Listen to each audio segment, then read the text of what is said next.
Buenas tardes a todas y todos quienes nos acompañan en esta sala. También agradecemos a quienes nos están observando a la distancia. Agradecemos su interés por dar seguimiento a esta actividad académica que está asociada a la burocracia a nivel de calle. Ya tuvimos una participación hace 2 semanas respecto a este mismo tema.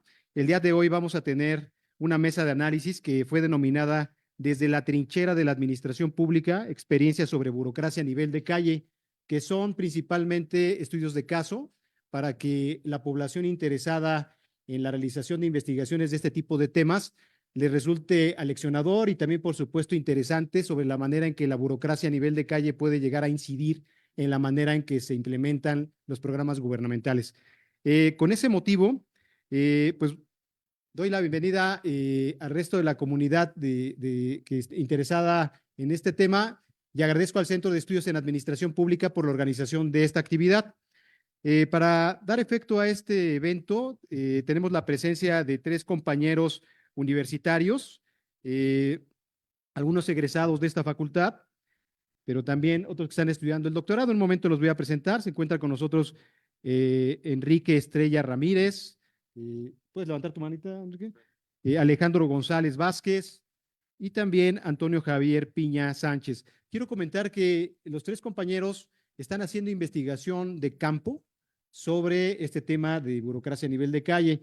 Entonces yo creo que va a ser un momento en el cual podremos reflexionar sobre la parte positiva de investigar a este sector de trabajadores del gobierno. Voy a dar lectura muy breve sobre los perfiles de nuestros invitados. Primeramente, el caso de Enrique Estrella Ramírez, es exalumno de la carrera en Ciencias Políticas y Administración Pública, orientación Administración Pública en esta facultad, así como estudiante en Sociología de la UAM, Unidad Azcapotzalco, y actualmente realiza su tesis de licenciatura con la línea de investigación en burocracia a nivel de calle, como ya lo estaba mencionando, ¿no? En el caso de Alejandro González Vázquez, es licenciado en Economía por la UAM Azcapotzalco, maestro en Administración y Políticas Públicas por el Centro de Investigación y Docencia Económicas, CIDE, y estudiante del doctorado en Ciencias Políticas y Sociales, orientación Administración Pública en esta facultad. Sus líneas de investigación son políticas públicas, administración pública y en particular burocracia a nivel de calle, ¿no? Entre sus publicaciones también se pueden mencionar una que estuvo orientada a conocer el caso de México sobre los servidores de la nación. Es un artículo que está escrito en inglés, que está sin duda muy interesante y muy relacionado al tema de la burocracia a nivel de calle, ¿no? Y también se encuentra el profesor Antonio Javier Piña Sánchez, quien es licenciado en Ciencias Políticas y Administración Pública por esta universidad, egresó de la FES Zacatlán, por cierto. Es especialista en Política y Gestión Energética y Medioambiental por la Facultad Latinoamericana de Ciencias Sociales, que conocemos como FLACSO, sede México. Maestro en Administración y Políticas Públicas por el Instituto Politécnico Nacional, el IPN, y es doctorante en el posgrado en Ciencias Políticas y Sociales, Orientación Administración Pública en esta facultad. Ha sido servidor público en el Poder Ejecutivo, en el Poder Legislativo, y sus líneas de investigación también son políticas públicas, administración pública y análisis organizacional, y por supuesto, burocracia a nivel de calle. Esos son sus perfiles. Yo creo que es un momento, como ya decía, para poder adentrar más en el tema de la burocracia a nivel de calle a partir de estos estudios de caso, ¿no? Vamos a darle la palabra al compañero Enrique Estrella para que nos pueda presentar su investigación y su metodología y demás detalles al respecto. Adelante, Enrique, por favor. Hola, ¿qué tal? Buenas tardes. Primero que nada, agradecer el espacio al doctor y Acércate más. a los compañeros que se encuentran aquí. ¿Me escucho mejor? Sí, ok. Bueno, primero que nada, explicar brevemente qué es la BNC. Me parece que la mayoría ya tiene bases sobre qué es la burocracia a nivel de calle. Una de las características fundamentales de este tipo de burocracia es el hecho de ser estos de primera línea, la línea más baja de la burocracia y aquella que se encarga de otorgar bienes y servicios a la ciudadanía. Entre otras tantas de las características, tenemos la discrecionalidad, que creo que la mayoría ya sabemos en qué consiste la discrecionalidad, así como la autonomía y últimamente que juega un papel fundamental en la reelaboración de políticas públicas, ya que su papel es indispensable en el tratado de estas políticas públicas y es el que finalmente baja este bien o servicio a la ciudadanía. ¿Le pueden dar a la que sí? Antes que nada, me gustaría contrastar, pues, una de las cosas que a mí me incentivó a investigar sobre la burocracia a nivel de calle y es la diferencia que hay entre la vida académica y la vida profesional. Como saben, dentro de la facultad o de la formación que tenemos aquí como administradores públicos o como politólogos, nos hacen mucha conciencia sobre el papel que tiene el Estado dentro de la administración pública en la prevención de bienes y servicios, así como la vocación por el servicio público y un ideal de la administración pública. Nosotros regularmente creemos que la administración pública va a funcionar a partir de protocolos, de leyes y de reglamentos y que estos se hacen valer en la práctica al pie de la letra.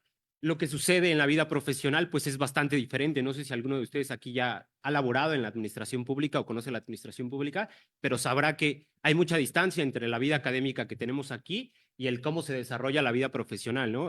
Algo que a mí me chocaba mucho al principio era el hecho de que, aunque yo sabía que los protocolos no eran de esta forma, lo tenía que seguir porque, como les decía, se funciona a través de convencionalismos, a partir incluso de autoritarismos de parte de los jefes o de la burocracia de manera general, y no tanto a partir de la regla como debería de ser y como se nos inculcó aquí en las aulas. Y la falta de conciencia y empatía creo que es muy importante, ya que el grueso de los servidores públicos que se encuentran en la administración pública no son egresados de administración pública o no fueron formados para la administración pública. Algunos de ellos pueden ser psicólogos, enfermeros. En el lugar en donde yo trabajo hay de todo y son muy pocos los que están encaminados a una formación en la administración pública y por tanto podrían carecer de esta vocación. Que, ojo, eso no quiere decir que el que no estén formados para la administración pública, quiere decir que de manera inmediata no van a tener esa vocación, porque hay muchos que sí la tienen a pesar de no haber sido formado en ella. La que sigue, por favor. Bueno, la investigación que yo desarrollé es acerca de los centros de servicios de tesorería. No sé si los conozcan, son centros en donde uno normalmente acude a hacer sus actas de nacimiento, su licencia, a pagar el predial, a pagar el agua y demás, diferentes tipos de conceptos de tributación. Son más de 250 líneas de captura diferentes las que se expiden aquí respecto a diferentes tributaciones en la Ciudad de México, pero principalmente lo que hacemos son trámites de registro civil y trámites de movilidad. Los trámites de registro civil son las actas de nacimiento, de defunción y de matrimonio. Los trámites de movilidad son las licencias de conducción tipo A, la de automovilista nada más, y las altas vehiculares de autos particulares únicamente. Son 12 centros de servicios de tesorería en toda la ciudad, repartidos a lo largo y ancho, de norte a sur. Todos trabajan en un horario de 9 a 21 horas, de lunes a domingo, en 3 horarios. Hay un horario que es de 8 de la mañana a 3 de la tarde, otro que es de 3 de la tarde a 9 de la noche y un último que trabaja los fines de semana y días festivos, que es al que yo pertenezco actualmente. Son 12 a 16 personas en promedio las que trabajan por cada uno de los turnos y se atienden 300 turnos por día, pero digamos que eso es de lunes a viernes porque la dinámica de la organización cambia un poco en los días festivos y los fines de semana, que la afluencia es muy baja. A veces son 100 turnos por día y a veces ni siquiera llegamos a los 70. Esta es una de las convocatorias de la Secretaría. De hecho, esa es la convocatoria que siempre sacan. Y aquí quería dar cuenta de lo que les mencionaba anteriormente, que preferentemente áreas administrativas o socioeconómicas. En ningún lugar se resalta que estén formados para la administración pública o que seamos administradores públicos. Entonces, casi cualquier persona tiene cabida en la administración pública. Solamente se les pide que sean estudiantes de licenciatura y los requisitos que ven aquí abajo, que pues son requisitos que casi cualquiera de nosotros podría cumplir. La que sigue, por favor. La metodología, ¿cómo fue que desarrollé la investigación? Pues la pregunta de investigación es tal cual la que tenemos aquí, que es ¿qué condiciones se requieren? Lo voy a ver acá. ¿Qué condiciones se requieren en el proceso de trabajo para que la violencia surja en el ciudadano y el burócrata a nivel de calle? Es decir, ¿cuáles son las detonantes que debe de haber en la interacción entre el ciudadano y el burócrata para que el ciudadano, que es el principal agresor en esta interacción, agreda al burócrata? ¿Qué es lo que hace que el ciudadano se enoje, se exaspere, se desespere o que salte este brinco de el estar haciendo un trámite de manera tranquila y cotidiana, que de repente te empiece a gritar, te empiece a insultar o te empiece a amenazar en este proceso de su trámite? Es una investigación exploratoria cualitativa, consistió en hacer 8 entrevistas, 2 a cada puesto. En la organización hay 4 puestos distintos. Una es el recepcionista, que si ustedes han acudido a alguna organización en donde se hacen trámites, hay una persona de entrada que les recibe su documentación o que checa la documentación. Ese es el primer puesto de la organización o con el primero que tiene contacto el ciudadano. Posteriormente están los orientadores fiscales, que son los que se encargan de llevar a cabo el trámite. Estos varían de 8 a 12 personas, que son las que hacen los trámites, y un jefe de unidad, así como un revisor. El papel del revisor es un poco interesante, ya que esta persona no existe de manera formal en la organización, pero de manera informal en todos los centros de servicio de tesorería existe. Y es muy importante esta persona, ya que en esta persona recaen mayores responsabilidades que en los orientadores fiscales comunes, a pesar de que este revisor tiene el mismo nombramiento de los demás orientadores fiscales. Lo que se encarga de hacer este revisor es en el proceso de alta vehicular, que es dar de alta un vehículo, emplacarlo, hace la revisión documental de todos los formatos, que tenga su alta, que tenga su baja, o que en caso de que sea nuevo, que su factura esté en orden y que todos los documentos cumplan con los requisitos que se piden. De no ser así, esta persona se encarga de rechazar el trámite antes de que pase al jefe de unidad departamental, que es el que se encarga propiamente de emitir la línea de captura, que es de la alta y la tenencia. El objetivo, como les decía, era identificar los generadores de la violencia, así como las formas en que se expresa y las consecuencias que tiene esta violencia en los burócratas, tanto en el trámite como en el mediano y largo plazo, es decir, en el sentido emocional y psicológico de cada uno de los integrantes de la organización. Y la justificación fue la NOM 035 de riesgos psicosociales, que es que viene encaminada por la Secretaría del Trabajo y justamente está encaminada a disminuir estos riesgos que se dan en las dinámicas organizacionales, no solamente en las públicas, sino de manera general, que justamente son un riesgo psicosocial en las personas. Lo que me llamó la atención de esta norma y en general de la ley del trabajo es que no se consideran consecuencias psicológicas del trabajo. Hay una aclaración que no viene tampoco en la ley del trabajo, yo la encontré como bibliografía y decía que todas aquellas consecuencias que un trabajador quiera adjudicar a su trabajo de salud, las tiene que comprobar si no están en la ley del trabajo. Es muy difícil comprobar que una consecuencia psicológica como la depresión o un padecimiento parecido a este se haya derivado de la función de sus labores, aunque a veces sí tiene mucha incidencia la labor pública en cómo se va a desencadenar un problema psicológico quizá, pero no es considerado de esta forma en la legislatura mexicana. Por lo menos en ninguna de las que yo chequé hay una consideración respecto a los padecimientos psicológicos o emocionales que tengan relación con cómo se desarrolla el trabajo. La que sigue.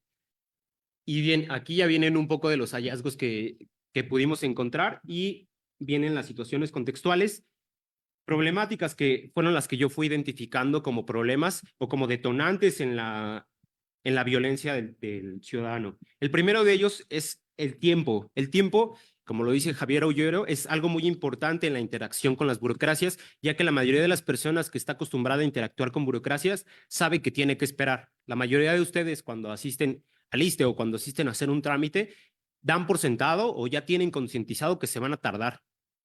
En el caso de los centros de servicios de tesorería, sucede algo muy particular. De las 2:50 a las 3, que era cuando les decía, a las 3 entra el segundo turno y a las 3 sale el primer turno, hay un cambio de turno. Entonces, a lo largo de los últimos 20, 15 minutos de la primera jornada laboral, el turno del matutino empieza a laborar de manera más lenta.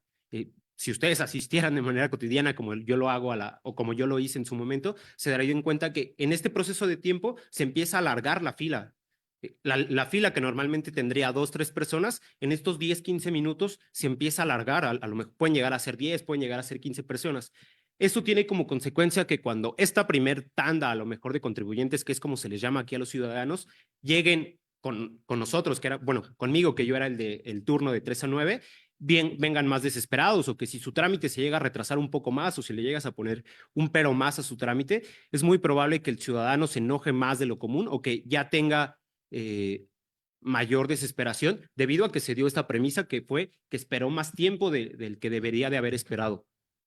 La otra es la falta de recursos materiales. Como saben, las organizaciones públicas muchas veces trabajan con materiales insuficientes, con poco presupuesto. En la organización en la que yo estoy, que es en Tlatelolco, de las computadoras que existen en la organización, sirve más o menos un poquito como el 60%, y eso a medias.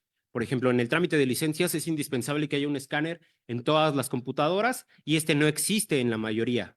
Solamente 6 de 12 equipos tienen este escáner y eso hace que la mitad de los módulos no puedan atender todas las solicitudes que se les piden y que se vayan retrasando trámites específicamente como el de licencias. La otra son la falta de insumos provistos por terceros, que en este caso son los plásticos que nos provee Secretaría de Movilidad por una parte para hacer la emisión de licencias y las actas de nacimiento que, como saben, vienen en un papel específico que es el papel valorado. Esto se encarga de hacerlo un tercero, que normalmente es del área de registro civil, que lo mandan de Arcos de Belén, y cuando esta persona no viene, pues hace que el funcionamiento no sea óptimo. ¿Esto qué consecuencias tiene en la organización? Pues tiene diversas consecuencias. La primera es que, por ejemplo, en el caso de la falta de recursos materiales y de los insumos, pues nosotros nos vemos en la necesidad de negar este trámite a la ciudadanía y ellos no asemejan a que esto es algo que no está dentro de nuestras manos y lo asumen que es totalmente hacia nosotros, que es algo que no queremos hacer, que no queremos laborar y al final eso se puede convertir en violencia porque hay ciudadanos que esto lo llevan a niveles extremos y empiezan a grabar, que no queremos trabajar, infinidad de situaciones que se pueden dar a partir de estas situaciones. La otra es las fallas en las plataformas digitales, que nosotros regularmente trabajamos en 2 plataformas digitales, que una de ellas es la de registro civil, en donde expedimos las actas y las imprimimos, y otra de ellas es una de Secretaría de Movilidad. En ambas, ninguno de los miembros de la organización del centro de servicios tiene facultad, no puede hacer nada dentro de estas plataformas. Sin embargo, el mal funcionamiento de estas plataformas produce que haya ineficiencias en la dinámica organizacional cotidiana y que a su vez genere problemáticas con la ciudadanía, dado que, como les decía, asumen que es un tema de voluntades y no de facultades, es decir, que es nuestra voluntad no atenderlos y no que es un tema en el que no podemos interceder. La que sigue, por favor.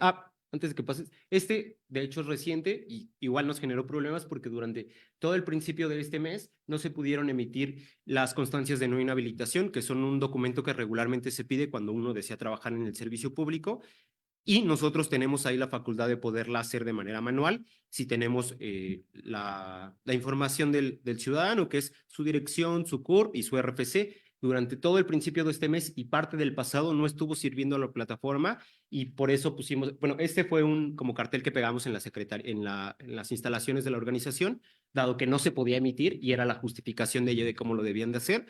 Y igualmente ante ello, pues muchas personas se quejaban porque decían que pues anteriormente era más fácil, que porque habían quitado y como les decía, como reiteraba, nos lo adjudican nuevamente a nosotros que somos los que estamos en la primera línea y los que no tenemos facultad en ese tipo de situaciones, pero que al final sí sufrimos las consecuencias. Bueno, sufren las consecuencias.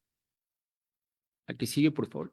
¿Y qué trámites son los que se consideran mayormente problemáticos? El primero de ellos es la licencia y el otro son las altas vehiculares. ¿Alguno de ustedes aquí tiene licencia? ¿Todos tienen licencia?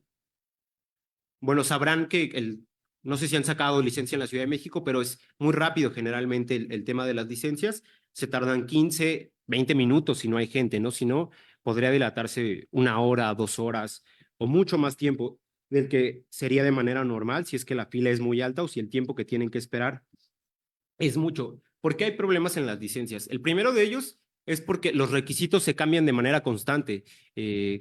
Hace no más de 7 meses, ustedes tenían que presentar su licencia, el plástico vencido de su licencia anterior para que les pudiéramos renovar la licencia actual y a veces había muchas quejas, o sea, había ciudadanos que llegaban a amedrentar o amenazar queriendo que se les hiciera el trámite sin el acta o sin el plástico anterior porque para ellos implicaba una carga el ir a otra organización y después regresar con nosotros a hacer su trámite, que es algo totalmente comprensible, pero que al final pues es algo en lo que no tenemos facultades y en este caso tenemos que seguir ciertas normas y procedimientos, a pesar de que no sea lo más favorable para nosotros, porque de manera funcional sería más adecuado que esto se evitara, ¿no? Actualmente ya se evitó, no se pide el acta y pueden hacerlo de manera común. El otro son las fallas en el registro, a veces llegan a tener fallas en sus registros como en el nombre, en el RFC, y hacer la corrección de esto nuevamente no está en nuestras facultades, está en las facultades de alguien dentro de Secretaría de Movilidad a quien le tienen que mandar correo y que tarda aproximadamente 1 semana y que esto genera cargas en el ciudadano de tiempo. Hay veces en los que llegan urgidos porque necesitan la licencia al otro día porque van a tener un vuelo y pues no les podemos ayudar porque está esta situación y al final de cuentas, pues eso es algo que nuevamente vuelve a sufrir la burocracia de primera línea. El otro tema son las altas vehiculares. Este tema es muy importante porque yo antes de entrar a la organización no conocía qué eran las altas vehiculares, o si sí lo conocía a grandes rasgos. El tema de las altas vehiculares es muy complejo, hay muchas diferencias que puede haber en cuanto al automóvil o en cuanto a la persona. El tema de las altas vehiculares se puede terciarizar, es decir, lo puede llevar a cabo un gestor. Este gestor es alguien que solamente se encarga de hacer el trámite por ustedes. Ustedes le pagan y él lleva a cabo el trámite. La que sigue, por favor. ¿Y quién sufre más la violencia en este centro? Pues regularmente son la recepción, pero se atribuye mucho a que son los primeros que reciben al personal. Son ellos los que reciben. Si hay 500 turnos en el día, ellos atendieron esos 500 turnos porque primero los filtraron ellos. Y la mayoría igual piensa que la violencia es igual para todos, justamente correlacionado con lo que ahorita les mencionaba. El tratamiento de personas es distinto y pues en la primera se asume que es por el nivel de personas que se atiende y la violencia es igual para todos por lo mismo, porque muchos consideran que no es que sea más violentada la recepción, sino que si los demás atendieran a las mismas personas que atienden recepción, seguramente tendrían el mismo nivel de violencia. La que sigue, por favor. La violencia de género, ese es un tema muy importante porque las servidoras públicas, de manera general, como ya lo decían en la teoría de la burocracia a nivel de calle, son menos respetadas en las organizaciones. El 75% de los miembros de la organización considera que son más violentadas las mujeres, a pesar de que cerca del 80% de los miembros de la organización son hombres, han considerado que son más violentadas las mujeres. La que sigue, de hecho, aquí viene un testimonio que es de una jefa de unidad departamental en donde explica una anécdota en donde es testigo de este tipo de violencia y es algo que viven de manera cotidiana las servidores públicas, más cuando tienen un cargo de jerarquía como ser jefa de unidad departamental y los ciudadanos acuden como a ella a solventar una situación. Ese es el tipo de respuestas que dan los ciudadanos. Y principalmente a lo que atribuyen este tipo de conductas los orientadores y el personal que entrevisté a lo largo de la investigación es a la zona. Ellos consideran que la zona, dado que está en un lugar céntrico, como es Tlatelolco, La Ronda, Tepito y demás, esto se exacerba más porque asumen ellos que las personas de esta zona tienen un menor nivel social y un menor nivel educativo. La que sigue, por favor. Y estas son las expresiones de la violencia. La mayoría de las veces que llegan a violentar a los orientadores son a partir de la intimidación, de las agresiones verbales y de las amenazas. Aquí igual, por ejemplo, el caso del acoso sexual y las agresiones físicas. El acoso sexual de manera específica es algo que solamente han mencionado sufrir las mujeres. Las mujeres están expuestas a un tipo de violencia que los hombres generalmente no están, que es el acoso sexual. La que sigue, por favor. Y este tipo de situaciones son las que se llegan a dar a lo largo del tiempo. Los miembros de la organización llegan a considerar que la violencia es inherente al trabajo que desarrollan en su día a día. Y es algo por lo que incluso creen que es compensada su paga. Los violentan y ellos consideran que pues parte de la paga que se les da a estos burócratas es por recibir violencia, ¿no? Es algo que tienen que asumir en su trayectoria y en su crecimiento en la experiencia con la organización, porque en principio la violencia no la asumen de la misma forma. La que sigue, por favor.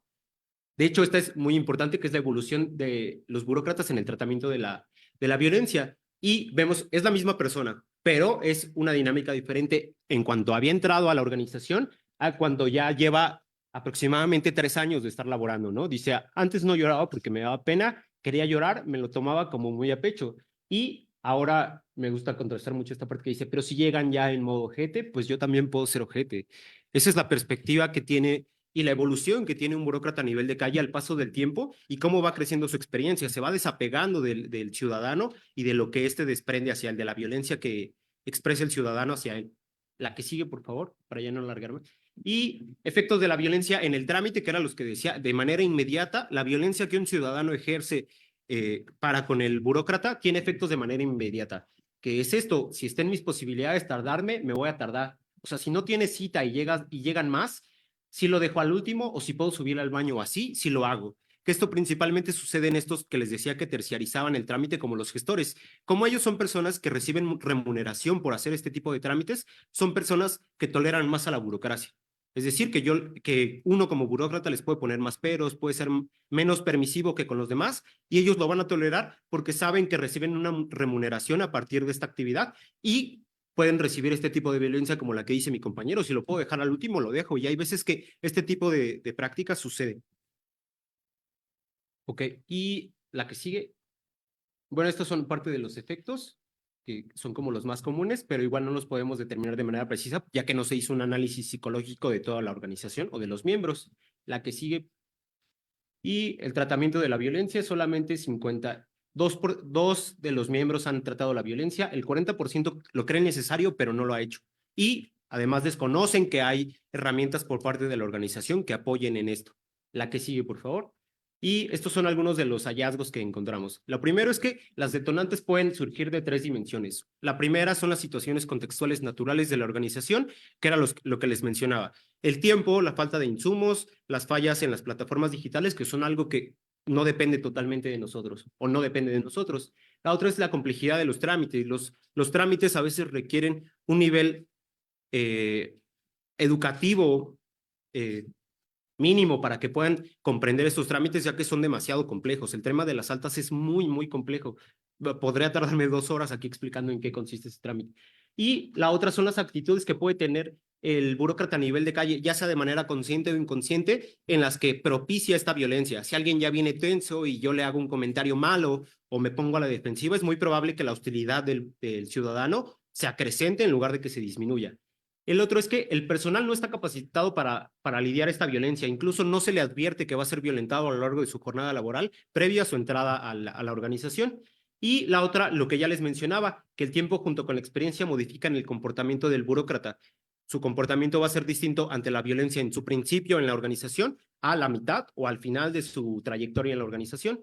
Y la forma de expresión más común de la violencia es las agresiones verbales, que son las que se viven casi de manera cotidiana o son el pan de cada día, como me decían en las entrevistas. Y la última, que de manera general considero o he dado cuenta que hay una visión patrimonialista de parte de la burocracia de manera general, ya que no tienen conciencia del papel fundamental que juega el Estado en la prevención de bienes y servicios. Es decir, si bien el ciudadano que viene a la organización a hacer su trámite no tiene las capacidades necesarias para desarrollarlo, hay que asumir nosotros como burócratas que pertenecemos al mismo extracto burocrático que les ha negado, que ha abierto esas brechas de desigualdad sociales y educativas para que estas personas vuelvan a ser excluidas por parte de las organizaciones. Y pues ya sería todo por mi parte.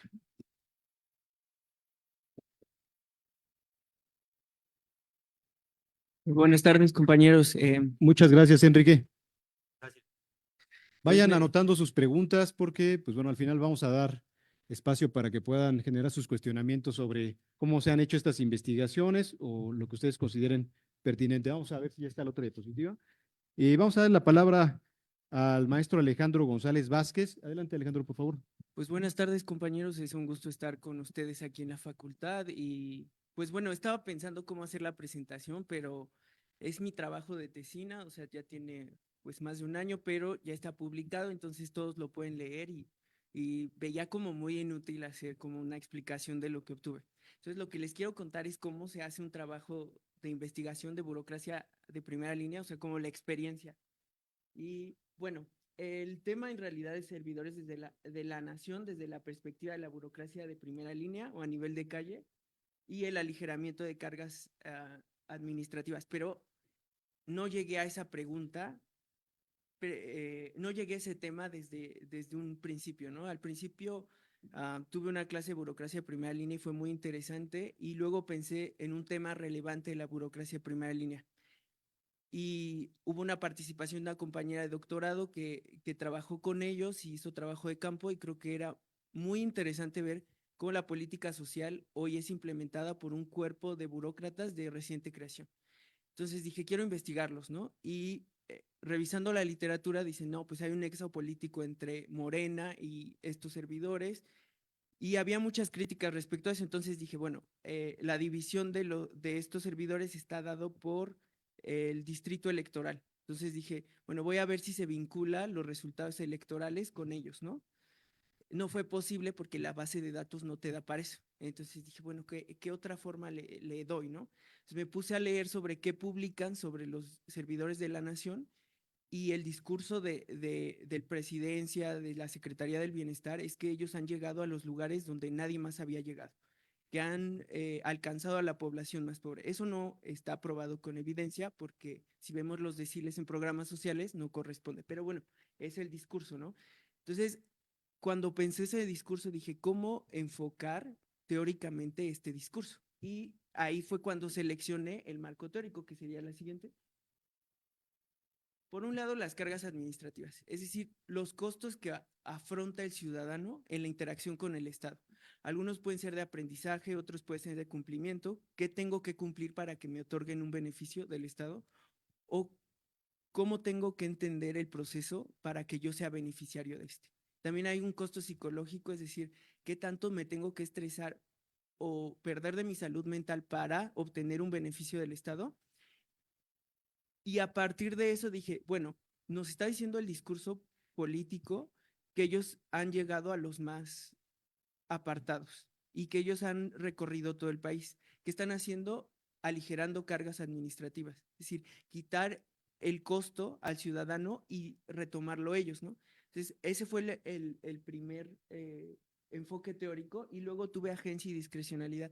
La discrecionalidad está en todos los burócratas de primera línea o de nivel de calle, pero la agencia me parece más interesante porque media entre las relaciones sociales. Por ejemplo, cuando yo obtengo un beneficio del Estado, estoy reconociendo un derecho, pero al mismo tiempo estoy interactuando con un burócrata para que se reconozca ese derecho. Y tanto él como yo podemos mediar esta relación para que sea benéfica para mí. Entonces, a partir de esos dos, llegué a mecanismos de afrontamiento y motivación. Mecanismos de afrontamiento hay muchos. Algunos tienden a la rutinización en algunos espacios, otros tienden mucho más a categorizar al cliente o al ciudadano, decir, él es merecedor, él no es merecedor, pero están muy vinculados a su motivación. Si yo tengo que acceder a llegar a una conducta de afrontamiento, está vinculado a cómo me motiva el ciudadano.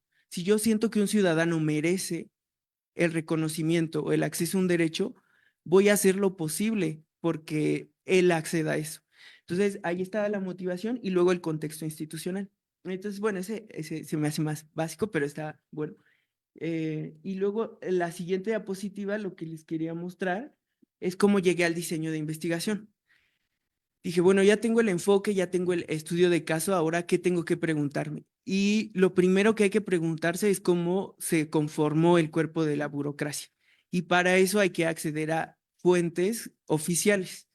Y algo que les recomiendo es que si quieren hacer un trabajo de investigación de burocracia de nivel de calle, es que muchas veces hay opacidad o discrecionalidad. Entonces, no es tan fácil acceder a medios oficiales que te digan, bueno, lo creamos por esta razón o así funciona. Entonces, hay que acceder a solicitudes de información. Se pueden meter a la plataforma y algo que también ayuda es no solo preguntar, sino ver qué han preguntado otras personas y llegas a información que no llegarías tan fácilmente. Entonces, después de ese acceso que sí me permitió ver cuántos hay, en dónde están, cómo se creó ese cuerpo de burocracia, cuánto ganan, cómo están sus contratos, te quedas incompleto si no vas a campo, si no conoces. Y ese es un tema muy complicado porque ellos están muy ligados a la discrecionalidad de la agencia. Entonces, ¿qué burócrata quiere reconocer mediante una entrevista que hace un uso indebido de su discrecionalidad? Nadie. Entonces, tienes que llegar desde un punto de confianza, desde que alguien te vincule. Y, por ejemplo, yo lo que hice fue hablar con mi compañera de doctorado que decía, no, es que yo conozco a alguien, pero él ya había perdido el puesto. Entonces, me dio largas como un mes y me dijo, no, es que sí te voy a conectar, que no sé qué, no se podía.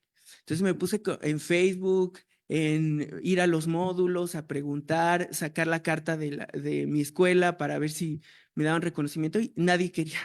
Nadie quería. Entonces, o sea, ahí es como la creatividad en la que tú dices, ¿qué tengo que hacer para llegar a ellos? Y dije, bueno, si esta gente es muy morenista, voy a hablar con todos mis amigos morenistas, ¿no? Entonces, fui con los 5 que conozco que sí aman a Morena y que trabajan en cosas, y alguien me conectó con alguien que conocía a alguien. Entonces era un camino largo, pero esta persona me dijo, háblale a ella. Le hablé a ella y ella me dijo, háblale a él. Y mi primer entrevistado era una persona que luchaba por los derechos laborales de los servidores de la nación. Entonces estaba en una disposición de decir, sí quiero que sepan lo que pasa adentro. Quiero que sepan por qué a veces somos explotados laborales, por qué no tenemos seguridad en nuestros puestos y por qué estamos luchando. Entonces, desde ese punto pude llegar, pero de otra forma no hubiera podido. Y él me contactó a 3 personas, luego esas 3 personas me contactaron con otras 4 y pues sí les ofrecí un poco de dinero porque si no, no funcionaba, ¿verdad? Pero la mayoría no lo acepta porque te dice, no, yo quiero contribuir al conocimiento o quiero que me reconozcan mi trabajo, entonces la mayoría no acepta. Pero eso es un poco la experiencia de cómo es muy contextual y es divertido, pero también angustiante. Entonces, bueno, aquí tenemos, logré acceder a 3 delegaciones, estuvo muy variado en cuanto al género, las edades son muy diversas. Cuando estás en la entrevista hay alguien que habla 2 horas y hay alguien que habla 20 minutos y que te contesta súper corto, pero eso también es interesante, ¿no? Y luego la escolaridad. Y ya pasamos a la siguiente. Bueno, cuando ya tienes como por milagro, llegas a alguien que te quiere dar la entrevista, tienes que hacer el instrumento. Y para eso les sirve mucho el enfoque teórico, porque yo las 4 variables que les comentaba las categoricé en entrevistas y eso me permitió como no ir al campo a preguntar cualquier cosa, sino lo que yo quería conocer, o sea, identifican cargas, cómo viven su contexto institucional y si hacen algo por aligerar las cargas. Entonces, al mismo tiempo, cuando ya tienes todo transcrito y vas a categorizar, es mucho más fácil porque se va uniendo en tópicos. Y luego generas categorías que ya vas viendo, ¿no? Y lo que encontré, pues variación de responsabilidades, interacción con ciudadanos, captura de información, en su entorno laboral, que es una prioridad, cómo está la capacitación, cuáles son motivaciones, y luego dividí entre cargas, ¿no? Cargas de cumplimiento es básicamente, pues tienes que traer el INE, tienes que traer el CURP y el acta, ¿no? Bueno, y luego las de aprendizaje, pues cómo tienes que aprender que funciona y es muy difícil para los adultos mayores, muchas veces, porque ellos dan la pensión a adultos mayores, es muy difícil para ellos, y luego las cargas psicológicas, ¿no? Y bueno, es que esos son resultados, pero quería más enfocarme en cómo fue sucediendo. El siguiente, bueno, de las condiciones laborales, les digo, obtuve mucha información con las solicitudes de información, valga la redundancia. Conocí cuánto ganan, quién es el jefe directo, cómo funciona, también cuántos hay. O sea, es valioso y te da como el contexto formal de la institución. Y la estructura organizacional es bien curiosa porque se refleja aquí, pero también en las entrevistas. Hay 19,103 servidores de la nación. Ellos fueron creados pues en el inicio de la administración, pero ya trabajaban un poquito antes. Hay 266 coordinadores regionales, 32 superdelegados y un coordinador general de programas. Todo esto está dentro de la Secretaría del Bienestar. Pero lo curioso es que el coordinador general de programas no está en la Secretaría del Bienestar, está en el gabinete de presidencia. Entonces, hay un nexo muy directo de las decisiones presidenciales a qué van a hacer ellos en campo, ¿no? Y es súper jerárquico. O sea, pensemos que alguien que está aquí solo le responde a su coordinador general. No tenemos recursos humanos, no tenemos como el departamento de capacitación, no voy a la oficina. Eso es diferente. Eso es ya de los hallazgos en campo, pero es importante verlo. Y ya la siguiente. Bueno, la distribución. Por ejemplo, tenemos muchísimos de 19,000, atienden a toda la población, todas las personas que tienen pensión de adultos mayores, personas con discapacidad, son atendidos por ellos los registran, también estuvieron muy vinculados a vacunación, pero vemos que están divididos por los distritos electorales, algo que la oposición se ha quejado mucho, ¿no? Dicen el brazo electoral, que de hecho ellos trabajan para Morena, no para el gobierno. Ese es otro tema, eso es otra discusión, pues, cada quien tiene su perspectiva, pero bueno. Esto es de los hallazgos formales de la solicitud de información y después tenemos, en la siguiente, por favor, las funciones. Bueno, lo que encontramos es que tienen variabilidad de funciones. La mayoría trabaja en chats de WhatsApp. Entonces, tú en la noche te mandan y dices, no, mañana vas a ir al Banco del Bienestar, ¿no? O vas a ir a tu centro de trabajo a un módulo. O sea, es muy variado. De hecho, la mayoría coincidía en vacunación, pero ahorita ya no hay procesos de vacunación. En vacunación hicieron actividades logísticas y de registro de personas. Luego la entrega de órdenes de pago, la atención sobre programas y el censo. El censo se hizo antes de que comenzara el gobierno, antes de que fueran realmente burócratas de la Secretaría del Bienestar. Y la verdad es que los resultados no fueron muy útiles, de hecho ni para los programas. Se les criticó porque hubieran utilizado el de INEGI, pero bueno, hacían mucho trabajo de campo, o sea, iban directamente a las casas a preguntar quién podía ser susceptible a un programa de bienestar. Y la siguiente, por favor. Bueno, ¿qué cargas de aligeramiento? Por ejemplo, en el ejemplo del compañero Enrique, decía, ellos reciben los documentos y seleccionan las copias y dan el trámite, ¿no? Esa es una burocracia tradicional. Están muy apegados al protocolo. Lo que encontré es que para ellos es muy diferente esta situación. Para ellos es muy importante que el ciudadano obtenga el programa. Entonces, cuando ves cargas de cumplimiento, ellos hacen muchas cosas que no haría una burocracia tradicional. Por ejemplo, obtención de copias. Si no trae la copia el adulto mayor, si tienen acceso a que, bueno, hay una copiadora en el trabajo, pues le sacan la copia, pero muchas veces no la tienen porque hay escasez de recursos. Entonces, ellos se cooperan y ya compran el tóner y le sacan copias. Si no, dicen, bueno, en algunos casos, pues yo le doy mi peso, o sea, le doy un peso para que vaya a sacar las copias enfrente, ¿no? Eso es algo que un burócrata tradicional no haría. Obtención de documentos, por ejemplo, llegan sin el CURP, que es algo que los adultos mayores se les dificulta más la plataforma en línea y que metas los datos. Dice, si llega sin él, pues para mí es muy fácil sacarlo en mi celular y decirle que lo imprima, ¿no? Entonces, son cargas administrativas que realizan. Visitan a beneficiarios. Al principio los obligaban mucho a ir a reconocimiento territorial, ¿no?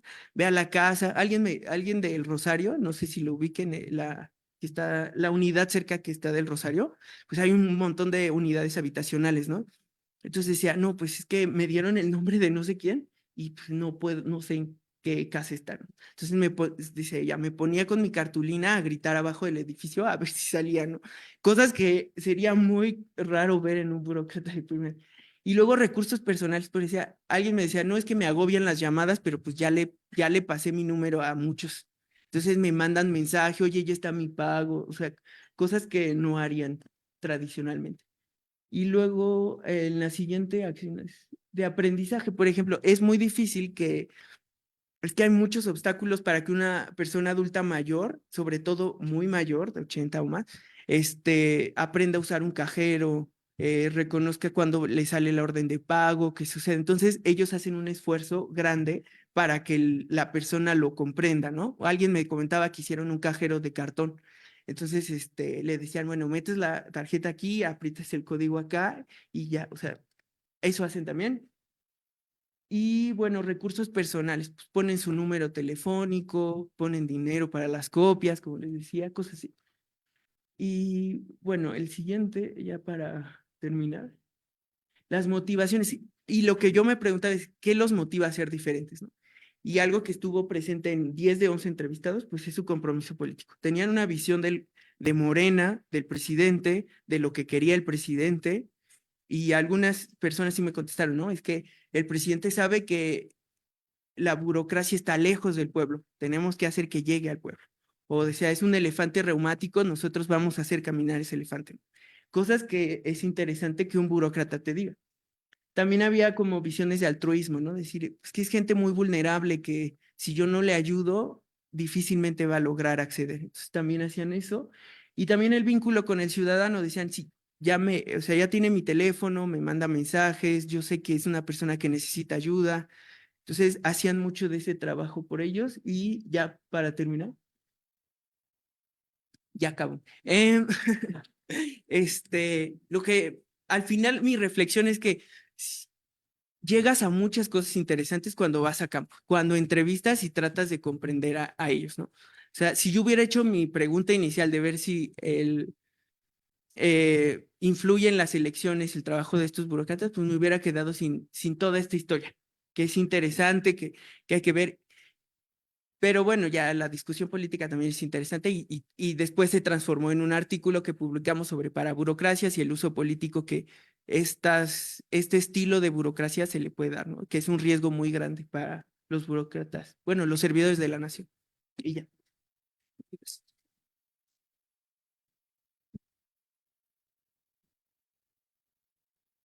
Muchas gracias, Alejandro.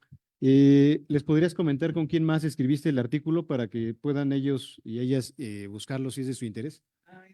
Peters y Fernando. A Rick lo tuvimos hace 2 semanas, ustedes recordarán, y también el colega Fernando Nieto, quien también trabaja el tema de burocracia. Entonces, si están interesados, pueden buscar el texto de Alejandro González. Vamos a darle la palabra ahora al profesor Antonio Javier Piña Sánchez. Adelante, por favor.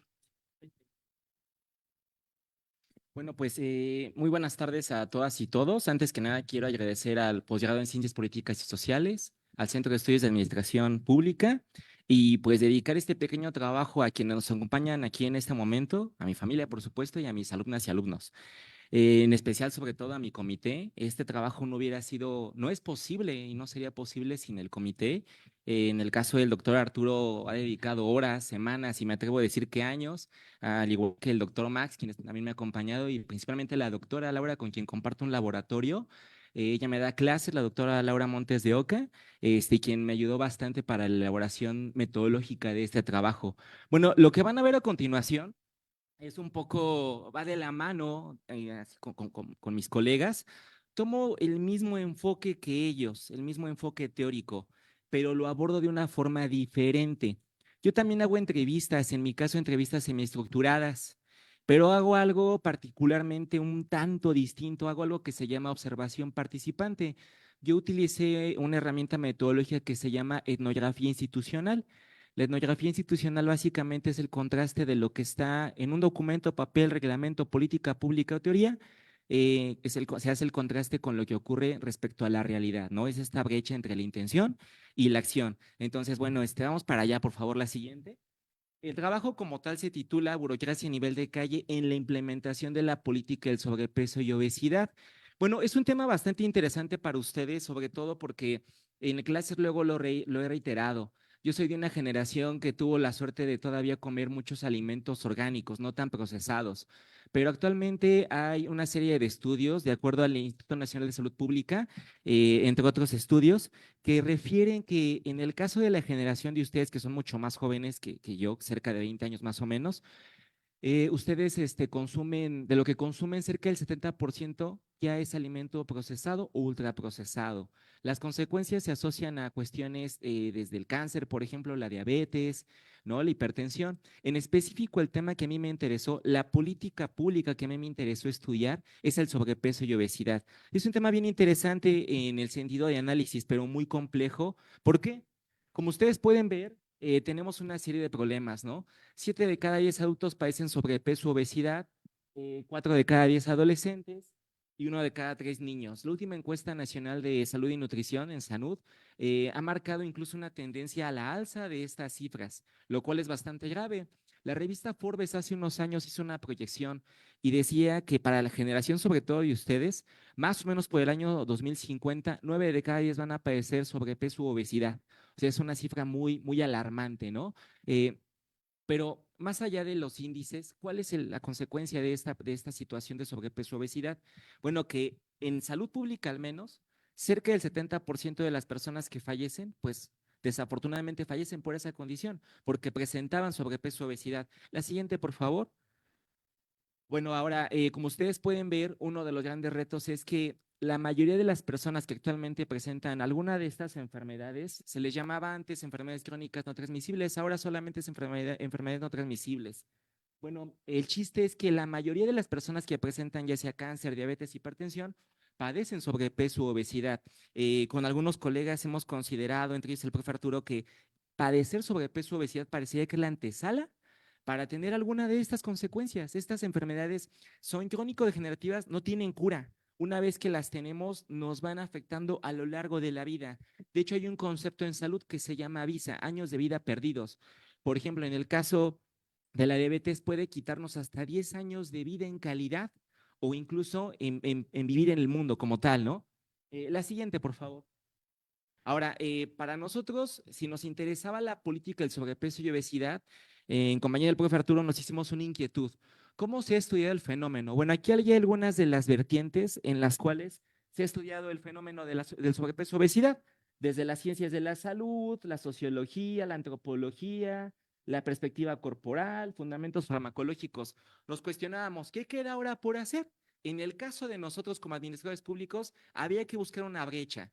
Y es bien interesante porque en el caso de la administración pública parecería que se daba una oportunidad respecto a los comportamientos de las burocracias. Pero ¿qué de esos comportamientos? No podíamos estudiar todo, son muchos los comportamientos.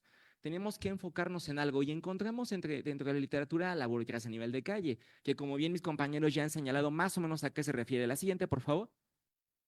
Bueno, en el caso de nosotros, afinamos la pregunta, ¿no? ¿Por qué estudiar las interacciones entre los burócratas y la ciudadanía? De entrada es bien importante situar, como decía Ale, hay una relación ahí. La mayoría de nosotros, de nosotras, de nosotros, hemos tenido algún encuentro, alguna experiencia con la burocracia. Incluso en este momento ustedes están teniendo una experiencia, ¿no? En esta charla. Nosotros somos, en mi caso del profesor, en el mío somos burócratas a nivel de calle, ¿no? Cada uno de nosotros da una clase con ustedes y cada uno se lleva una experiencia. Cuando tienen una vacuna, cuando son detenidos por un oficial, ¿no? Por citar el caso, ¿no? La mayoría de la sociedad organizada ha convivido con un burócrata a nivel de calle, es decir, alguien que representa al Estado, pero con quien ustedes tienen un contacto directo, inmediato, que pueden palpar hasta el estado de humor de nosotros, ¿no? Entonces, ahí había una relación ahí. ¿Una relación de qué tipo? Un encuentro, Estado, ciudadanía, ¿no? Burócrata, personas que necesitan un servicio público, ¿no? Y a la larga se genera una experiencia. La siguiente, por favor. Lo interesante de esta investigación es que, ¿por qué se ha vuelto importante estudiar esta relación entre burocracia y ciudadanía? Porque como ya bien decía aquí que Oale, tienen consecuencias, hay consecuencias. El trato que nosotros les damos a ustedes, que va hacia ustedes, tiene consecuencias para bien y para mal. Una de la literatura reciente acá en México, como ya bien decía Ale en su caso, es las cargas administrativas. Sobre todo son costos que ustedes pagan, consecuencias, sea psicológicos, económicos, de aprendizaje, laborales, temporales, afectaciones directas sobre su persona. Pero ojo, la mayor parte de las investigaciones siempre se sitúan en la percepción ciudadana, a partir de entrevistas que nosotros como investigadores a veces les hacemos. Entonces, a lo que quiero llegar es que nosotros, teniendo este referente, queríamos hacer una propuesta también diferente. La siguiente, por favor. Pero antes de hacer la propuesta, era importante identificar cómo la ciudadanía se queja, en mi caso, no tanto de la política como tal del sobrepeso y obesidad, sino de quienes prestan el servicio público, es decir, el personal de salud, llámese médico, enfermera, jefe de unidad departamental, ese personal de salud con el que interactúa y que de alguna forma le genera un costo, una consecuencia. Fue bien interesante, porque la siguiente, por favor, nosotros encontramos que sí hay un reclamo ciudadano, ¿no? Parte del reclamo es justamente en todos esos elementos. Tuvimos la suerte de que nuestro caso se dio en la relación médico-paciente. Si se dan cuenta, es de los rubros más importantes donde la ciudadanía sí se queja, se manifiesta por algo que no le gusta del servicio, ¿no? La siguiente, por favor. Fuimos haciendo algo deductivo, de lo deductivo a lo inductivo. Fuimos bajando desde el gobierno hasta lo que ya mencionaban bien mis colegas, ¿no? El personal de primera línea, pero tampoco podíamos estudiar todo el personal de primera línea con el que ustedes interactúan, sobre todo en la cuestión del sobrepeso y obesidad. Nosotros podemos tocar base desde nutriólogos, bariatras, médicos generales, oncólogos, mucho personal de salud. La siguiente, por favor. Y antes de hacer el abordaje en una inmersión al campo, hicimos un esfuerzo por tratar de ver cómo habían escrito otros. Esto es bien interesante porque cuando nosotros estudiamos la relación Estado-sociedad, nos podemos percatar que la mayoría de las investigaciones casi siempre son de carácter sociológico, psicológico, por ejemplo, antropológico, pero desde nuestro campo parece que no hay tanta explicación. A la siguiente, por favor. Entonces, ya para ahora sí irnos al abordaje de cómo se hizo esta investigación. Bueno, nosotros lo que hicimos fue, primero situar relación Estado-sociedad, posteriormente burocracia a nivel de calle, ciudadanía, más específico, personal de salud, ¿no? personas que padecen alguna enfermedad. Más específico, de toda esa gama del personal de salud, tuvimos la fortuna de que entramos específicamente con nutriólogas que tratan con personas que padecen sobrepeso u obesidad, ¿no? Y ojo, aquí la interacción entre ellas, esa interrelación, esa interacción, es decir, cómo se comunica el personal de salud con la ciudadanía, es lo que nosotros tratamos de observar. ¿Cómo? Aquí si se dan cuenta, la parte de arriba dice aproximación teórica desde la administración pública. Para eso la burocracia a nivel de calle. Pero el abordaje metodológico, aquí está, la etnografía institucional. Yo les decía, el contraste entre lo que está en papel con lo que ocurre en la realidad. Para ello, nosotros usamos una herramienta que se llama observación participante. Imaginen ustedes que están en su casa cocinando y yo me coloco al lado de manera aparentemente invisible y veo cómo es que cocinan. Si se apoyan en su mamá, en su papá, en sus hermanos, con quién pelean más o si les va bien cocinar solos. Nosotros hicimos eso. Tratamos de convivir en ese hábitus, en ese espacio. Por primera vez se dio la oportunidad de que un hospital de México nos abriera la puerta. Durante cerca de casi un año hicimos correos, nadie nos quiso abrir la puerta, pero por fortuna un hospital de alta especialidad nos abrió las puertas. En este caso es del sector paraestatal en México, del gobierno federal. Y por primera vez lo llegaron a entrar, lo llegamos a entrar en el consultorio. Recabamos cerca de 150 consultas en donde observábamos cómo las nutriólogas se comportan con relación a la ciudadanía. La siguiente, por favor. Bueno, ya mencioné algunos elementos mis compañeros, como la discrecionalidad, la autonomía, el juicio, en fin. Lo que observamos es algo que se llama en sociología la práctica médica, tal cual. O sea, cómo se da el ejercicio del personal de salud hacia las pacientes. La siguiente, por favor. Pero era bien importante, y esto quizás les pueda servir. Cuando uno hace investigación, una cosa es la teoría. Una cosa es la teoría que nos permite el estudio del objeto. Otra cosa diferente, el objeto de estudio, aquello que vamos a observar. O otra cosa diferente es la metodología. Cómo generamos evidencia, cómo hacemos la recolección e interpretación de datos, ¿no? En el caso de nosotros, teníamos ya la idea, la observación participante, etnografía institucional, contraste entre teoría y realidad, ¿no? Más allá de lo que está en el papel, pero todo desde una lupa, desde la burocracia a nivel de calle. Bueno, él es su fundador, que en 1980 publica justamente esta teoría, amplía esta corriente llamada implementación de política pública, ¿no? Ya no solamente es creer que los de arriba deciden cómo se tienen que llevar a cabo las cosas, sino también de abajo hacia arriba se puede aportar evidencia. La siguiente, por favor. Ya para irme de forma muy rápida, bueno, aquí hay algunos casos clásicos de la burocracia a nivel de calle, cuando nos detienen porque nos pasamos quizás el semáforo. La siguiente, por favor. Cuando un profesor nos está dando clases, ¿no? Puede ser discrecional al modificar su plan de estudios para favorecer a la mayoría, pensémoslo así. La siguiente, por favor. Un juez que, valga la redundancia, tiene que de alguna forma, a partir de su juicio, definir si le va a aumentar o le va a reducir la pena a alguien que él considera un presunto culpable, ¿no? La siguiente, por favor. Bueno, ahí es un caso típico cuando nos vacunan, ¿no? La siguiente. Parte de la literatura que ya mencioné mis colegas. La siguiente, por favor. Algo que mencionaba Alex es bien importante. Cuando uno se arropa a partir de la teoría, hay que identificar elementos conceptuales que nos permiten dar sustento e interpretación a una realidad. Hay muchos elementos de la burocracia a nivel de calle. Aquí están los principales y algunos que brotaron a partir del trabajo de campo. Literal, yo lo que hice fue meterme al consultorio. La siguiente, por favor. Esta es una guía de observación participante o un poquito más modernamente se le llama guión. Aquí hay ciertos elementos, categorías, como se les llaman, claves, en otras palabras. Dado que una consulta médica tiene un tiempo aproximado cerca de media hora, si a ustedes les toca algún día hacer esto, pues yo les recomiendo mucho esta herramienta porque a veces no tenemos tiempo de anotar todo y cuando ya identificamos qué queremos observar a partir de qué teoría, es mucho más rápido poder ahí reunir evidencia, ¿no? La siguiente, por favor. Bueno, aquí hay algunos elementos de la burocracia a nivel de calle. Algunos brotaron a partir de la observación del trabajo de campo. Uno de ellos, por ejemplo, es lo que mencionaba muy bien en el caso de Quique, la violencia, que en mi investigación casi no se dio por fortuna. En el caso, a lo mejor de Ale, la empatía. Cómo algunos burócratas generan empatía hacia la ciudadanía y eso favorece, en mi caso, una mejor consulta. La siguiente, por favor. La inmersión al campo, por favor, la siguiente. Bueno, empezamos desde lo básico. haciendo entrevistas con médicos, tratando de tocar puertas para que médicos nos dieran la oportunidad. Empezábamos diciéndoles, ¿no? ¿Cómo es que se da una consulta? ¿Cómo le imparte? Tratando de observar cómo es que ese comportamiento puede influir o afectar en el ciudadano, en la ciudadana. Empezamos haciendo entrevistas semiestructuradas con médicos en lo general. La siguiente, por favor. Mandamos muchos correos, nos rechazaron muchas veces, cerca de un año nos rechazaron. La siguiente, por favor. Hay algunos ejemplos. La siguiente, por favor.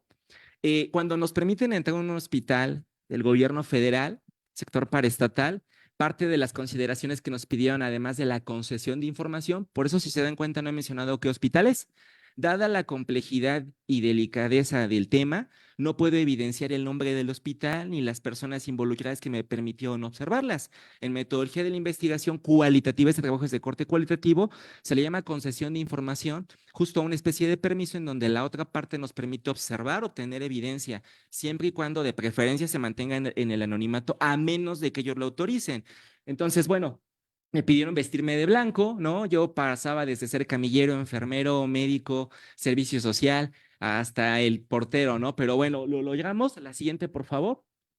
Aquí están unos ejemplos, ¿no? De cómo es que yo observé la consulta médica con algunas de las nutriólogas. Y para irnos ya casi con el cierre de lo que les quiero compartir el día de hoy, es bien interesante porque nosotros hemos utilizado muchas palabras. Una de ellas es afectar.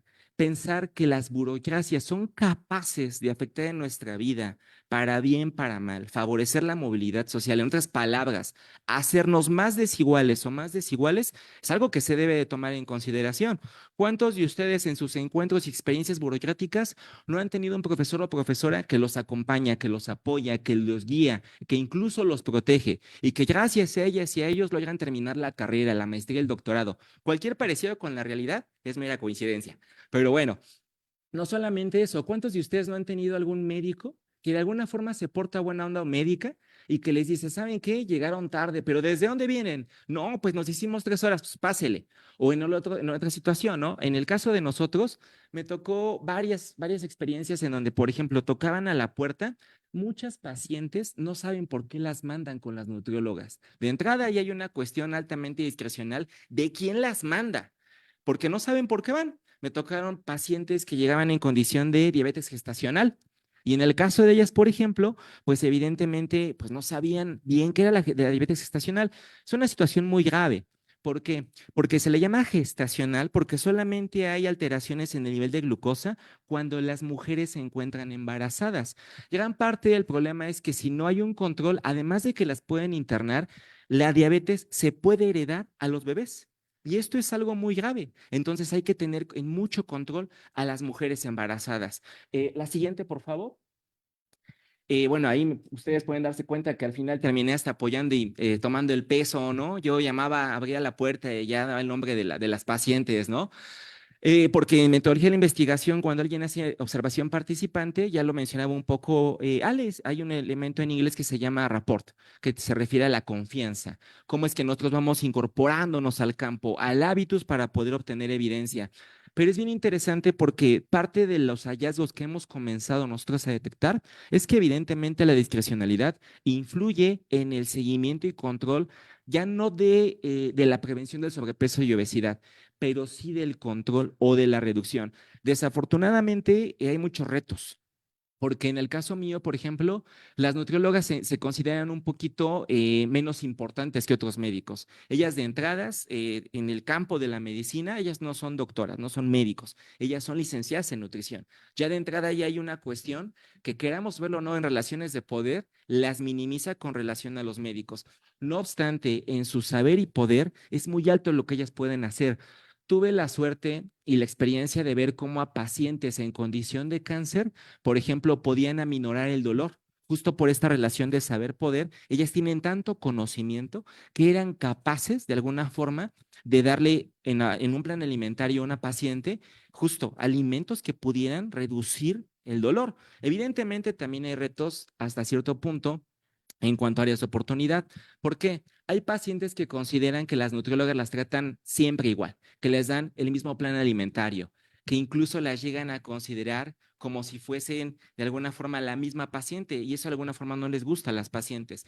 Es comprensible que, como ya también lo mencioné a mis colegas, el tiempo es un factor. La cantidad de pacientes que llegan son muchísimas. En el caso que yo observé, me tocó ver desde pequeñitas, desde 12 años hasta personas de casi 90 años.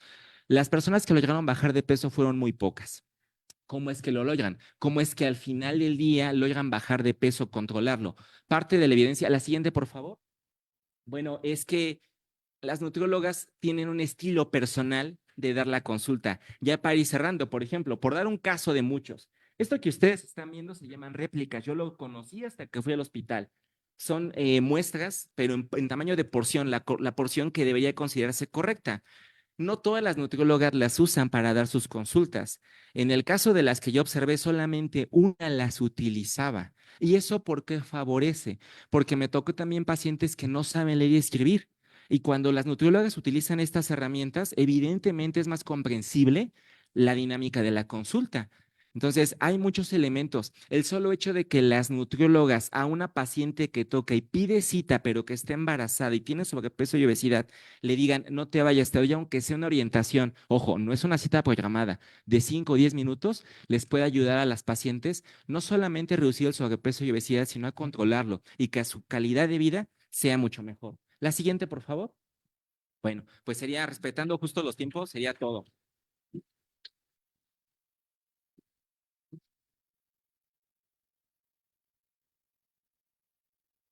Muchas gracias, Javier, por tu presentación, al igual que el resto de los compañeros. Pues ustedes pueden ver que es bien interesante el tema, ¿no? Son tres casos distintos, ¿no? Los centros de atención de la Ciudad de México, de la Tesorería de la Ciudad de México, lo de los servidores de la Nación y en este caso de las nutriólogas en un servicio de salud pública, ¿no? Yo creo que este tipo de investigaciones nos ayuda a sensibilizar sobre los comportamientos de la burocracia, tener conocimiento pleno de lo que ocurre a nivel del terreno, el vínculo que se genera y los efectos sobre todo que tiene el comportamiento hacia la ciudadanía y como también lo pudimos atestiguar en el caso de Enrique, viceversa, ¿no? Hay que sensibilizarse sobre este hecho porque a partir de ello podemos llevar a cabo mejoras en la prestación de los servicios, ¿no? Avanzamos con un diagnóstico muy detallado a nivel del piso, como ya decía, al nivel del terreno, para poder mejorar toda la prestación del servicio. Vamos a pasar a las preguntas y comentarios que tengan. Vamos a hacer bloque de tres preguntas y pues vamos a ver hasta qué momento nos alcanza el tiempo que nos prestaron este auditorio. Escuchamos a los primeros tres compañeros. Allá tenemos una manita levantada. ¿Quién más quiere participar para que vayamos? Creo que nada más si está interesada por ahora. Adelante. ¿Sí está prendido el micrófono? Ahí, así. Me llamó la atención el proceso que utilizó el profesor Piña para como recabar toda la información y quisiera preguntarle, bueno, la pregunta es para usted, si por medio de bueno, de que presenció las consultas médicas, ¿podría usted trasladarlo a lo que mencionaba el compañero de cuando, por ejemplo, ya llevan un rato esperando y que el trámite ya se hizo muy lento? ¿Podría como usted trasladarlo para hacer como una mejora a esa parte? O sea, por ejemplo, si un conflicto bueno, un factor detonante es que no tienen suficiente material, se podría como trasladar esta parte de ver en el momento en el que se está haciendo como el trámite y ver como visualizar qué es lo que hace que pues se alente más, o qué factores son los que influyen más para que lleguen a una, pues sí, ¿no? A una situación ya de violencia, como decía el compañero. No sé, bueno, es mi pregunta. Bueno, tenemos una primera pregunta. ¿Alguien más se anima? Yo sé que ya tienen hambre, ¿no? Es la hora en la cual ya empieza a dar. Adelante, acá abajo hay una pregunta más. ¿Qué más tenemos? Bueno, antes que nada, buenas tardes. Me llamó mucho la atención el primer cuadro de Enrique, bueno, de los tres, que en la vida profesional, el personal no está formado para la administración pública, la falta de vocación, que me parece muy importante.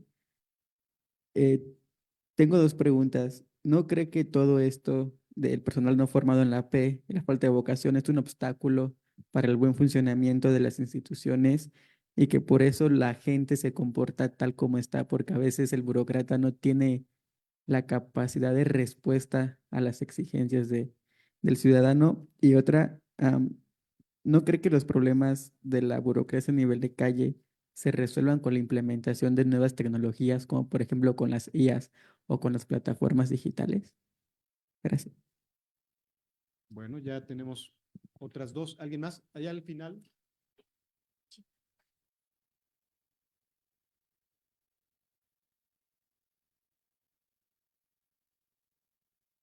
Bueno, a mí me llamó la atención el comentario de mi compañero y tenía como, ¿han considerado qué va a pasar con la burocracia a nivel de calle con la implementación de estas nuevas tecnologías? Supongo que se les va a quitar como en cierta parte el contacto directo y quizás parte de su trabajo. Y ya, a veces ser como toda mi pregunta, si ya saben como qué repercusiones tendrían o si ya algunos gobiernos han tomado como algunas medidas. Muchas gracias. Bueno, vamos a dar ya la palabra y vamos a iniciar con la pregunta que dirigieron al profesor Javier. Después vamos a que responda Enrique y esta última, yo creo que también nos puede apoyar Alejandro, ¿no? Adelante, Javier. Bueno, pues gracias. Es una muy buena pregunta, es muy buena, porque aparte es como muy de análisis organizacional. Sí se pueden trasladar, de hecho, en administración pública a veces le llamamos buenas prácticas, ¿no? Por ejemplo, una de las nutriólogas, algo que me llamaba la atención, es que utilizaba un archivo en Excel. Y ese archivo en Excel le favorecía bastante porque una vez que metíamos a la paciente que ingresaba al consultorio, ella ya empezaba a hacer preguntas muy específicas. ¿Qué comió ayer? Y a partir de lo que escuchaba empezaba a hacer una aproximación de cuánta era la ingesta calórica que había hecho un día antes con relación a su desayuno, comida y cena. Pero ya lo tenía ahí. Entonces ya empezaba a agilizar vamos a decir, el servicio público, ¿no? Lo hacía más eficiente. ¿Justo para qué? Para tratar de favorecer y aprovechar el tiempo, ¿no? En el caso, por ejemplo, de trasladarlo en el sentido de Quique, va un poquito quizás ligado a lo que preguntaba también Margarita. Las tecnologías de información y la comunicación están favoreciendo bastante. Sí se puede. La situación también es que en el caso de Quique, creo que gran parte de la angustia y el estrés recae en los servidores públicos, en la burocracia a nivel de calle. Acá, en mi caso, gran parte de la angustia cae en las pacientes, porque dependen de los médicos, del personal de salud.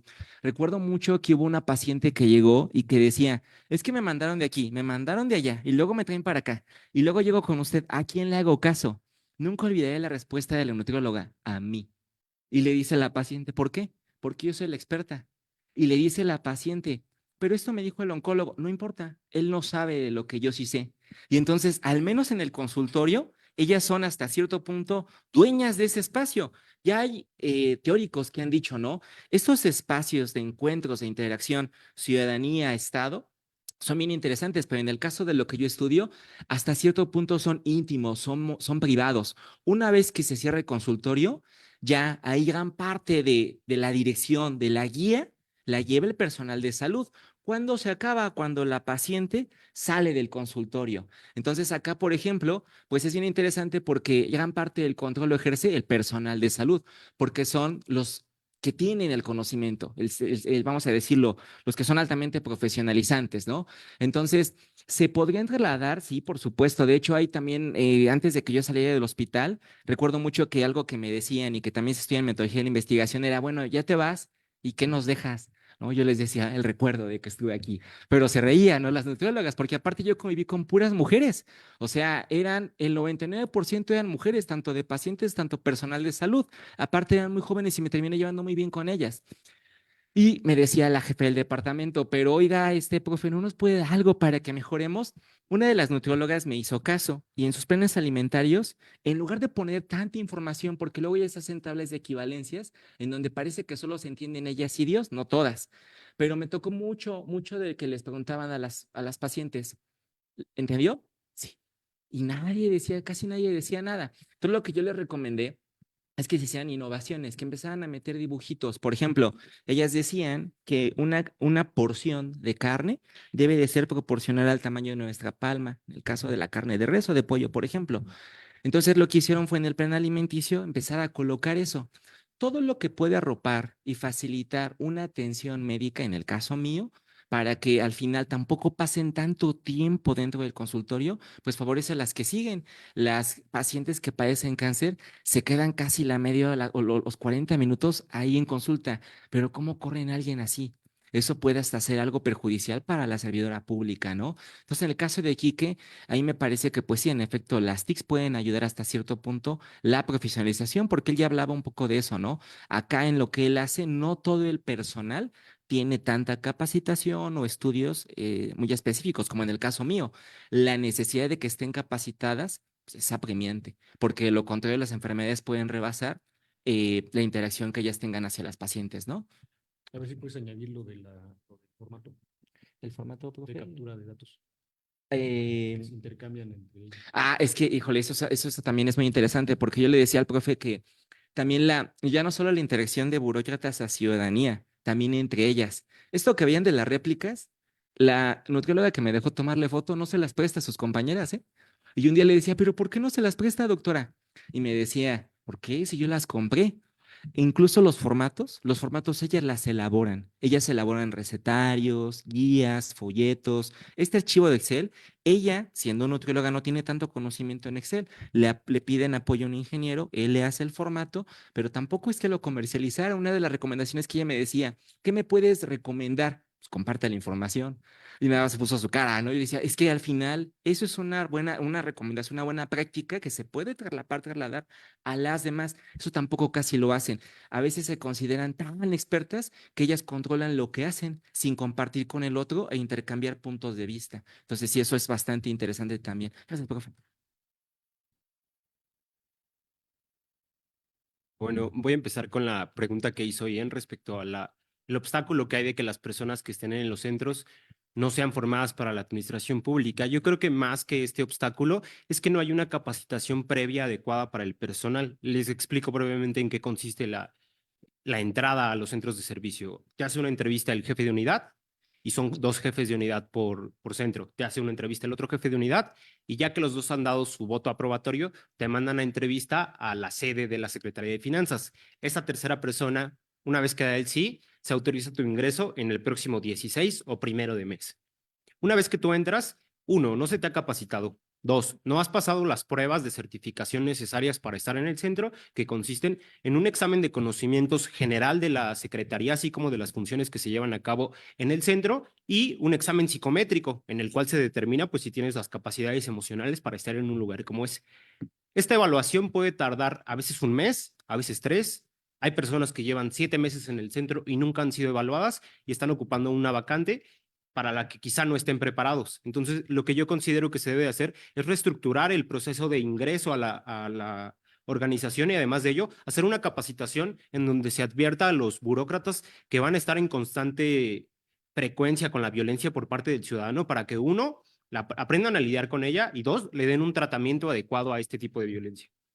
Y la otra mencionaba la implementación de IA en los programas. Yo personalmente considero que aún es muy temprano para que se considere la exclusión de estos centros burocráticos de manera total, ya que muchas de las personas que acuden a los centros son personas de la tercera edad. La mayoría de personas que atendemos que van a pagar el predio o el agua y muchas veces sus licencias o ser altas vehiculares son personas que exceden los 50 años o los 60. Para estas personas es muy difícil acceder a estas plataformas digitales y lo que empieza siendo un proceso de digitalización y facilitación termina siendo un proceso de exclusión porque nosotros ya no podemos interceder en estas plataformas digitales dado que se usan datos personales y bajo la ley de protección de datos personales, uno como servidor público ya no está en facultad de hacerlo.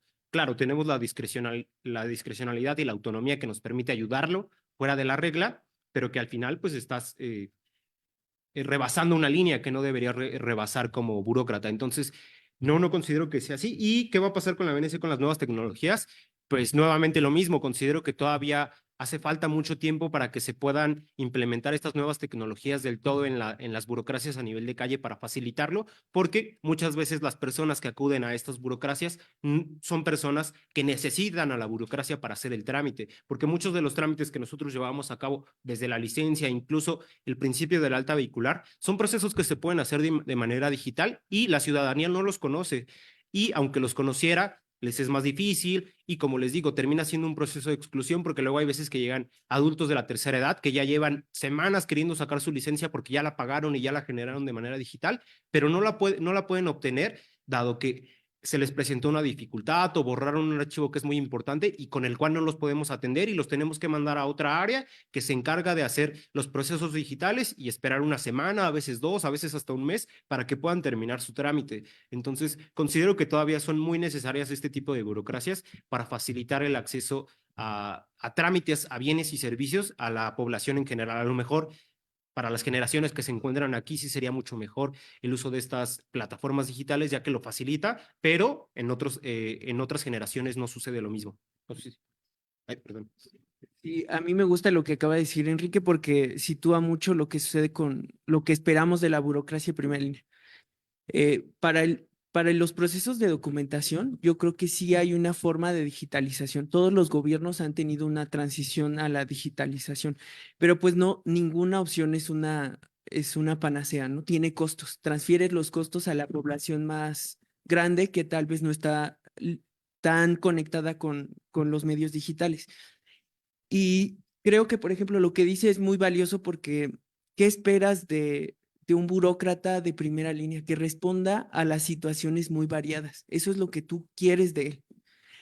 Podrías poner una máquina como por ejemplo los cajeros automáticos, ¿no? Que esa tarea ya se sustituyó, pero hay ejecutivos de cuenta que te resuelven problemas complejos. ¿Por qué? Porque tienen que responder a una variedad de sucesos muy grandes. Y por ejemplo, para el caso de documentación, es más fácil sustituir a la persona por estos criterios. Pero si lo pensamos con policías, ¿podría un robot policía identificar la confluencia de variables humanas para responder a la situación? ¿O un médico podría ser sustituido por una máquina? Tal vez algunas tareas concretas sí, pero lo que buscamos del burócrata es que reconozca al ciudadano y actúe en base a su discrecionalidad de forma positiva.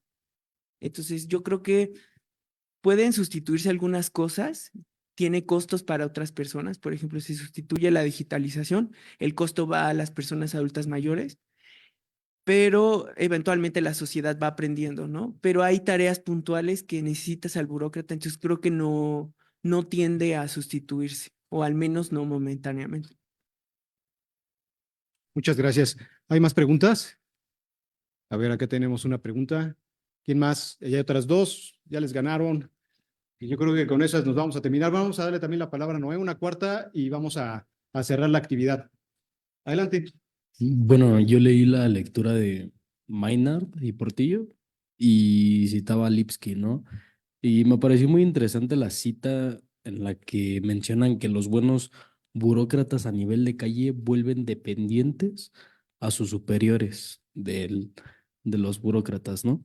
Entonces, me parece algo súper interesante porque, pues, como hemos visto, los burócratas a nivel de calle han sido subyugados desde antes hasta apenas que Lipsky realizó los estudios y la importancia que estos tienen en las políticas públicas y su función.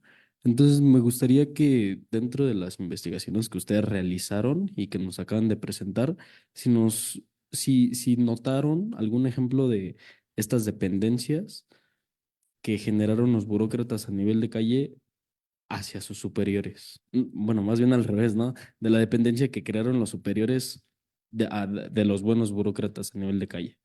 Gracias.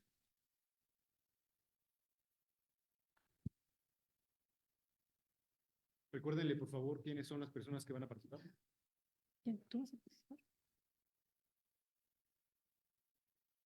Hola, buenas tardes.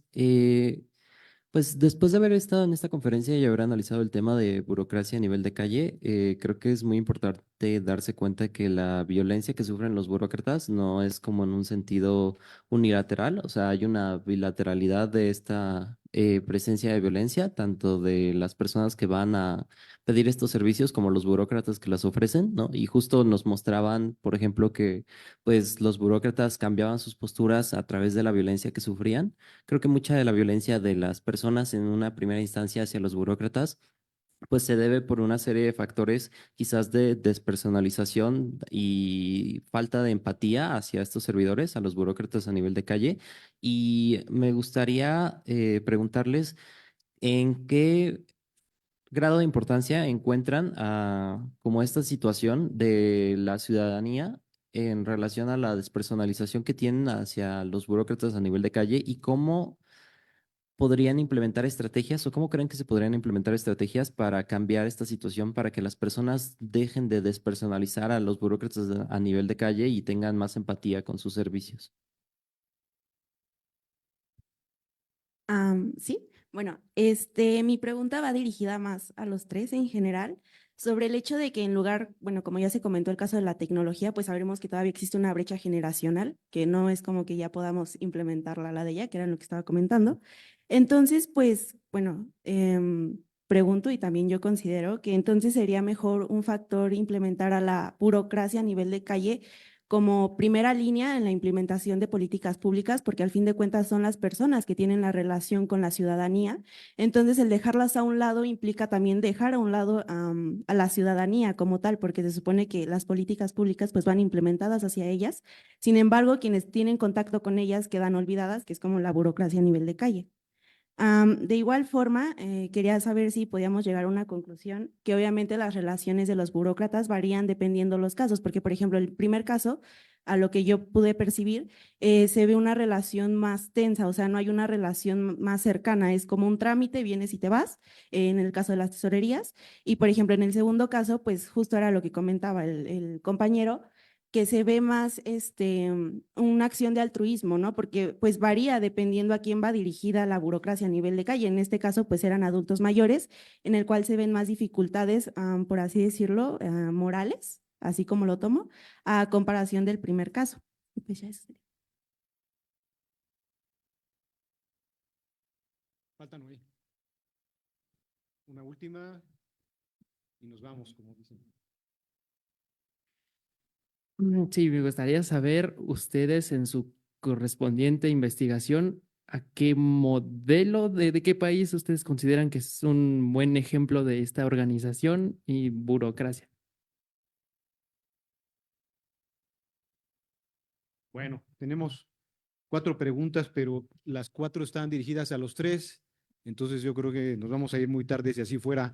Así es que vamos a distribuir las preguntas, si les parece bien, para que podamos avanzar de manera más rápida. La primera pregunta que está relacionada a la dependencia con el superior, yo creo que nos podría apoyar Enrique a responderla. En cuanto a la dependencia del superior, creo que sí es muy importante porque los que están arriba, el superior de nosotros, desconocen muchos de estos procesos que suceden de manera general y los propios jefes de unidad departamental a veces desconocen la dinámica organizacional. Ellos a veces, o sea, ellos están en el centro de la organización y están haciendo altas vehiculares, que es el principal trámite que hacen ellos. De ahí en fuera tienen que hacer otras labores administrativas como labores de RH, checar nóminas y demás cosas que se le otorgan a él, ¿no? Muchas veces el jefe de unidad departamental es dependiente totalmente del rol que ahorita les mencionaba, del revisor. Si el revisor hizo una mala labor al momento de hacer el trámite o si no le mencionó información importante a este jefe de unidad al momento de hacer el trámite, puede que éste se encuentre en dificultades y que tenga al final una confrontación con el ciudadano por parte de esta ausencia de información que hubo. Y como decía el compañero, si hay una total dependencia de los jefes o de los superiores jerárquicos, ya que como nosotros somos los primeros que interceden o que tienen contacto con el ciudadano, pues puede haber cosas que podemos omitir, ya sea de manera voluntaria o involuntaria, o a veces simplemente porque se les olvidó, y eso puede crear conflictos. Y algo que igual me gustaría tocar es la bilateralidad de la violencia que habían mencionado por ahí, que creo que es muy importante. O sea, hay veces en las que, porque tampoco el trabajo que hice de investigación es una defensa de la burocracia a nivel de calle. La burocracia a nivel de calle también tiene muchas cosas cuestionables, como lo que les mencionaba del patrimonialismo, y de que a veces, pues, a todos en las entrevistas, de las 8 entrevistas que hice, les preguntaba qué significa para ti el ciudadano. La mayoría de las preguntas me contestaron que nada o que era materia prima. Esa es la percepción que tiene la burocracia a nivel de calle respecto a cómo atiende al ciudadano. Para ellos, su labor no está en torno al ciudadano, como a lo mejor en el caso de los profesores, toda su labor gira en torno a los estudiantes que están sentados frente a ellos. En el caso de este tipo de burocracia a nivel de calle no es así. Su fin primordial es no fallar en la regla y que no tengan conflictos con su superior jerárquico, más que con el ciudadano. No hay una identificación o una empatía plena con el ciudadano. Hay más una identificación de un cumplimiento de objetivos, de protocolos y de reglas. Era lo que mencionaba él, le saco la copia si me da un peso. Para nosotros a veces hacer este tipo de flexibilidades implica al principio a lo mejor un paso adelante, pero después un paso atrás cuando el primero de la fila le sacaste la copia, pero toda la fila que tienes atrás, que no trae copia, va a pedir que le saques la copia y te va a cuestionar porque al primero sí le sacaste la copia. Entonces, algo que podría ser en el caso de su burocracia, algo benéfico para el tratamiento de ese bien o servicio, en nuestro caso es algo perjudicial en el mediano plazo.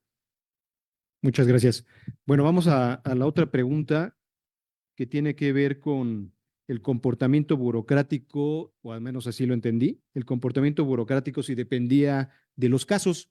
¿Puedes platicar algo, Alejandro?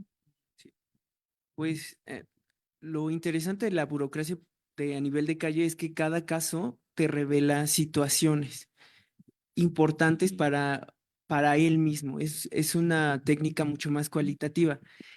Pero sí o sea, sí se puede hacer generalizaciones a partir de encontrar patrones en diferentes casos. Y lo más importante es no pensar porque es fácil que cuando tú escuchas estas narraciones digas, son personas y asumen su personalidad o pueden ser unas personas más empáticas, menos empáticas. Claro, eso importa, pero no son casuales, o sea, están ahí porque hay una organización detrás que ha diseñado una forma de ver. Entonces, para el caso de estos burócratas sigue un proceso, documenta y obtiene un resultado de atención a personas. Para un profesor es completamente diferente la realidad. Entonces, no es que la persona sea buena y tenga buenos comportamientos, la persona es mala. Claro, influye, ¿no? Pero hay una organización detrás y eso es todavía más relevante ver en qué casos el burócrata se comporta de cierta forma y de cierta no, ¿no? Entonces, creo que eso es importante, pero sí hay temas en los que se ha hecho generalizaciones. Por ejemplo, el tipo de rendición de cuentas, las técnicas de afrontamiento, que sí se pueden ver en muchos casos y se ve cómo atraviesa todas las burocracias. Gracias, Alejandro. Bueno, ya Enrique respondió dos de las preguntas. Vamos a dejarle la última pregunta a Javier para que haga, por cierto, el cierre con su respuesta acerca de algún modelo. Está platicando Noé de burocracia que sirva como ejemplo. Ok, profe. Y bueno, gracias por las preguntas. Todas son muy interesantes. Creo que voy a responder de la siguiente manera esta pregunta.